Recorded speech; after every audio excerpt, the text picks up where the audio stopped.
Hey, Anna and Robin, Alana and I wanted to tell you about something very exciting that we spent a good part of the summer working on. I've been J- talking about this constantly, and I can't, I've I'm been really dying for excited. this meeting. after we talk, you'll go to jkidaccess.org. Wait, what is Alana, it? What is it's www, don't yeah. forget that, Yeah, right. jkidaccess.org. Org. And Okay. Alana, you got to tell them some of the amazing. Alana did a lot of the writing on our Great resource. Kid Access. What is it? Well, it was really fun to make. We're still working on it over time, but we wanted to get a bunch of stuff up there, especially with the high holidays coming up. Yeah. And so we worked together to create all these awesome resources for families, for synagogues, for Hebrew schools, to prepare kids, to help kids and families to participate more fully in their Jewish communities.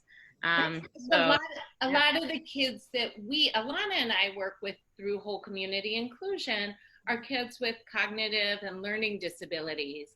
And, we have awesome resources we've created for JKid Philly, but we found that our families need more and different things to really engage. That's what I was going to say. How is it different from JKid Philly? Because in JKid Philly, we have a ton of resources, right, for all the holidays. Or how is Access different? So we started with social stories. I don't know, Alana, why don't you share you wrote so many of them. What is a social story? So I made a lot of social stories for different holidays and events and things like that. And basically what a social story is sort of like, can you hear that siren in the background? It's like a way to prepare you for something. So especially for kids with autism and sensory processing disorders, knowing what's going to happen is really helpful. So, and I mean, for all people, we all want to know what's going to happen, what's going to go down, what's the schedule, what is this going to look like, and social stories really help prepare you for what's going to happen. Printable? What are they?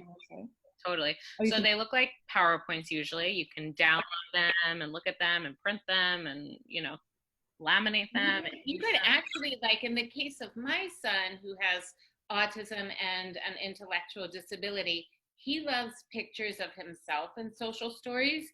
So you could save it to your computer or iPad, wherever you're going to look at it with your kid, and just take out our photos and upload your own photos. So it's very, family friendly. It can really be individualized. That's great. It sounds like something educators could use too. For sure. We actually made a page just for educators. We hope educators will send these links to, more and more folks have kids in their programs who may have autism, who may have an intellectual disability, or Alana mentioned sensory processing. And we did a training this summer. You can find a recording of that training for educators up on the website. We're starting to write a curriculum for educators. It's all there too. Stories, curricula, trainings, videos of trainings. Yeah, we have the video of the training we did this summer. We also have a bunch of videos for parents on different holiday topics where, in years gone by, I've interviewed different special education experts. And so we captured all of them. We have a page for our Everyone's Welcome webinar series that I'm doing with Shelley Christensen, and that's focused on disability awareness. So we've had some really amazing guests. And so you record those, and if people that can't go or whatever. Yeah, and we understand that a lot of people, especially parents, and everyone's so busy right now. So we've gotten them all up there to watch. Or even if I wanted to go catch up, I could go and catch up. Right. But the website's connected to JKid Philly, or is it its own thing? Is it It's its own website. So we've got our awesome jkidphilly.org. But you want to go directly to jkidaccess.org to find all of this. It sounds like there's so many things. What about if there are ideas that parents or educators have that they already know that they really need? Ooh, and they might, maybe it's not up yet. What do you think? What should they do?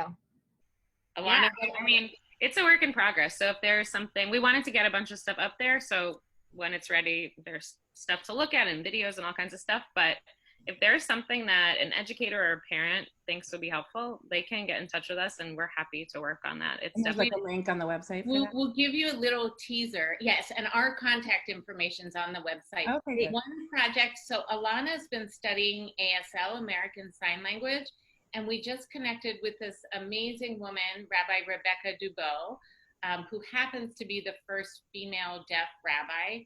And she's going to work with Alana. We're going to make some videos that teach a lot of important Jewish phrases in ASL. Oh, So that's going to, Awesome. yeah. So that's to come. That'll hopefully be ready, you know, I'm guessing like end of October, early November. It's a lot of things that we do in our Jewish world. We sort of assume that everyone knows how it goes. Like we have one about what's it like going to a B'nai Mitzvah service. And when you have a young kid who's maybe, you know, 6 to 10 years old and they're going to their older cousin's bar mitzvah or something for the first time, like it would be helpful to let them know, oh, this is what a bar mitzvah service looks like. So yeah, these are definitely useful for all kids. Is there stuff that's like, I feel like this year is going to be so weird for like I'm going to a drive-in shofar blow in my synagogue's parking lot. So like, I feel like, is there stuff that we can prep kids for, like, you know, this is what it's like to go to a B'nai Mitzvah, but not this year. Right. So I think our first social story we wrote before the website was ready was how Passover was going to be different. Oh, We just sent that out to families because we knew folks needed it. And you'll see on the website under resources, Rosh Hashanah 2020, same and different. Because I feel like everything we've prepared our kids for is just out the window. We need to like tell them everything new now. I know, and it's tough, but I think that's part of why this stuff is helpful, to be able to, and sometimes it's just about like opening the conversation for kids. Yeah. Just getting it started so you can have the conversation about like, okay, this is what it's normally like. What might it be like this year? How do you feel about that? Like even just having something concrete to start that conversation. Yeah. And anybody can use this stuff, right? Like it's just free to download and have. Oh yeah, it's all free. That's awesome. That's It's so awesome. amazing. I'm so excited. I'm going to go check it out right now. Thank you so much. Thank you guys for everything. We've been so excited to share it, and now it's here, and we hope people will just use the stuff. And like Alana said, get in touch with us if there's something you need and it's not there. We will make it for you. Awesome. Thank you. Can't wait for everyone to see it. Bye.